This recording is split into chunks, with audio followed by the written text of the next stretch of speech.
Oi, oi, oi, YouTube. It's really good to see you guys. Welcome back to another video. Today we have very exciting content drop. We are seeing the Resident Evil full chapter release on console, PS4, that is Switch, that is Xbox, PS5, etc., and PC. Now this will go live at 12 p.m. Eastern Central Time on the actual stores, so you won't see it on Steam until 12 p.m.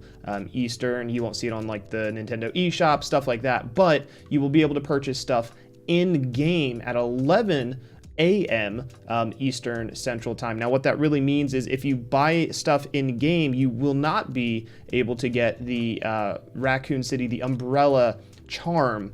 If you do want to get the Umbrella Corporation exclusive charm, you do have to buy the DLC from an official store. So again, not an in-game purchase, but you can buy stuff in-game and then buy the chapter later and get the charm, but that seems counterintuitive. Anyway, let's go ahead and dive into the patch notes real quick. We know what's mostly going on here, but we'll go over it. Of course, we're getting Nemesis, Jill, Leon, the Raccoon City Police Department. We made a deep dive video on the Raccoon City Police Department. Go check that out. The link will be in the description. It's also up in the upper corner here. They have a new flow to make it easier to get into the tutorial. So there is new tutorial flow, new rewards for the tutorials, and a single player tutorial bot matches to help teach basics. So this is really important if you guys are brand new. If this is your first foray into playing Dead by Daylight, it's really important that you can play these bot matches so that you can understand the basics before going online. It won't be exactly the same in terms of obviously the competency of other players, but it's really good to shake those early player jitters, okay?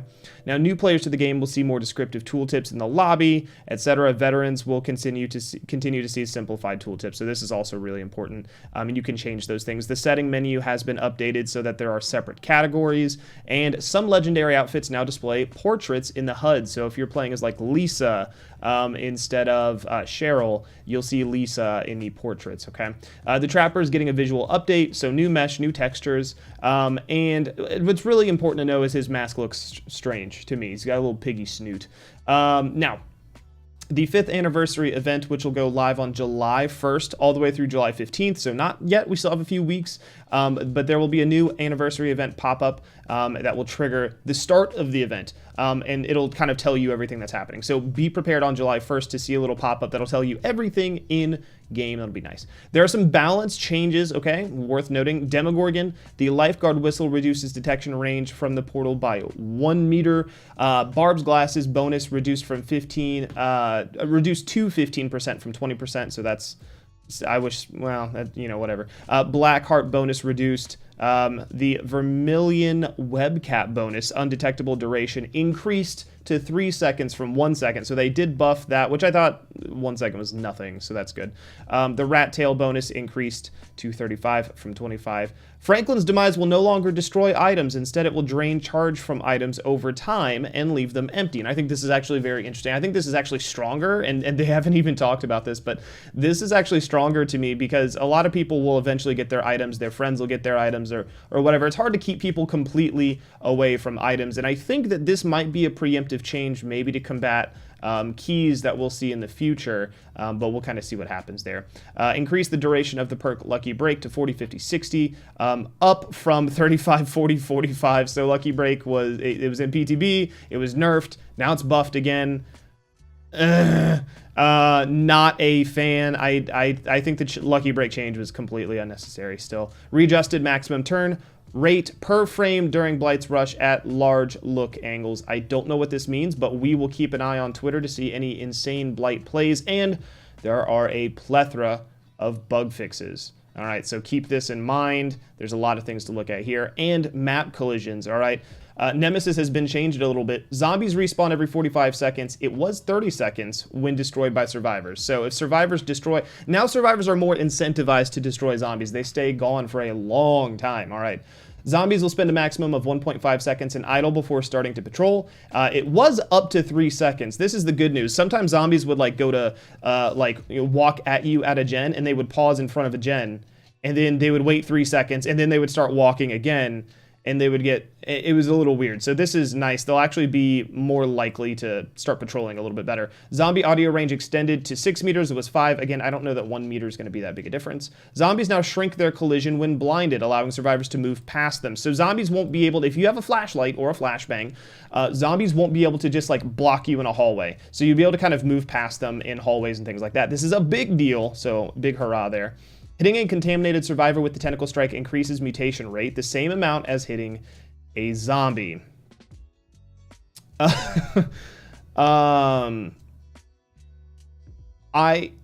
is a huge nerf.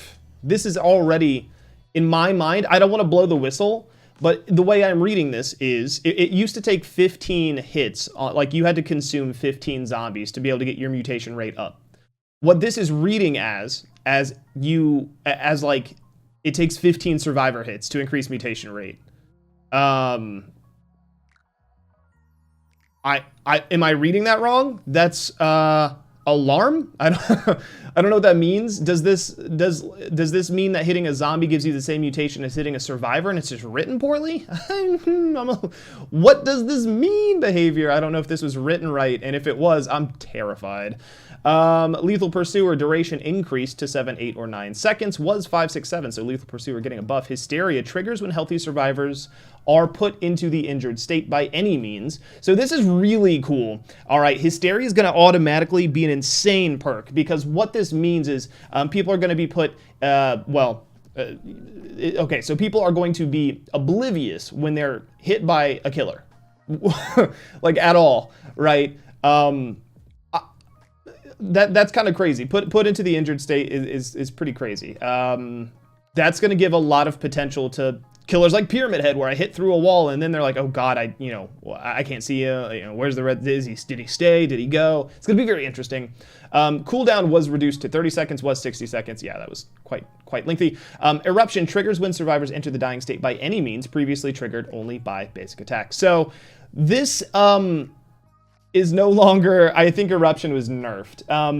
This was kind of fun because as a killer like Huntress, you can go around, kick a bunch of gens, and then if you really wanted to, you could down somebody with like an M1, right? And then you could proc all of your Eruption kicks. But now, anytime anyone goes down, Eruption procs, which it used to be you can stack like 4 Eruptions, right? If you really wanted to, not that you like maybe should, but if you wanted to, you could, and you had the option, and it was like this strategic option, and now that's been taken away from us, and I don't necessarily like that. Yeah, I don't know that I like that. So Eruption, in my mind, effectively nerfed. Cooldown reduced to 30 seconds. That's much better, but I don't know that this counters that. I don't know. Incapacitation duration increased to 12, 14, 16 seconds on something. Oh, that's right. When somebody was hit by Eruption, they were incapacitated for, okay, I was like, wait, hold on. And then there's a bunch of bug fixes. They fixed Nemesis getting the movement bug, all kinds of other things. I didn't even know this was a thing. Interesting. Okay, they fixed the one where the stars, Shatter Stars Bad, would grant the wrong bonus, etc., etc., etc. So, a lot of stuff in here. This is a lengthier video than I thought it was going to be. A lot of changes to Nemesis coming out of the PTB. I didn't think they would do this much balancing out of the PTB. I'm very concerned about him being nerfed into the ground. I will seek to get clarification on this and post that in the comments below. But what do you guys think? Go check us out on Twitch, where we will be obviously playing the game, and we will be doing DLC giveaways as a Fog Whisperer. I will be able to get to do that for you guys. So thank you guys for coming through. What do you think? Let us know. Like I said, check out either of those other things, and I will be praying to the entity to see you in the next video. Unclench your jaw.